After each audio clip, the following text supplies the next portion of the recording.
നിരവധി ക്രിമിനൽ കേസിലെ പ്രതിയായ കുപ്രസിദ്ധ ഗുണ്ട ബിജു തിരുവനന്തപുരം കല്ലമ്പലം പോലീസിന്റെ പിടിയിൽ. കെട്ടിടത്തിന്റെ മുകളിൽ നിന്നും വീണ് നട്ടെല്ല് തകർന്ന് കല്ലമ്പലം ചിറ്റായിക്കോട് സ്വദേശിയായ അനിൽകുമാറിനെ വീട്ടിൽ കയറി അതിക്രൂരമായി മർദ്ദിച്ചതിലാണ് അറസ്റ്റ്. രജീഷ് നാരിക്കുനി വിവരങ്ങൾ നൽകും. രജീഷ്, വിശദാംശങ്ങൾ. എനിക്ക് ഇന്ന് രാവിലെ പുലർച്ചെ 1 മണിക്കാണ് ഈ സംഭവം നടക്കുന്നത്.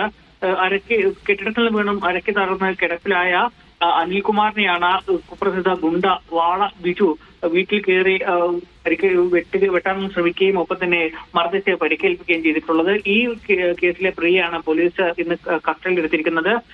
പണം ആവശ്യപ്പെട്ടു, അത് നൽകാത്തതിനെ തുടർന്നാണ് ഇതുമായി ബന്ധപ്പെട്ട് സംഘർഷം ഉണ്ടാകുകയും പിന്നീട് വീട്ടിൽ കയറി ഇത്തരത്തിൽ മർദ്ദിക്കുകയും ചെയ്തിട്ടുള്ളത്. കഴിഞ്ഞ ദിവസമായിരുന്നു വീട്ടിൽ കയറി മർദ്ദിക്കുന്ന സംഭവം ഉണ്ടായി. അതിന്റെ അടിസ്ഥാനത്തിൽ ഇന്ന് പുലർച്ചെയാണ് ഗുണ്ട വാള ബിജുവിനെ കല്ലമ്പലം പോലീസ് കസ്റ്റഡിയിലെടുത്തിരിക്കുന്നത്. വധശ്രമം, ബോംബേർ, പിടിച്ചുപറി എന്നീ കേസുകളിലെ പ്രതിയാണ് ബിജു.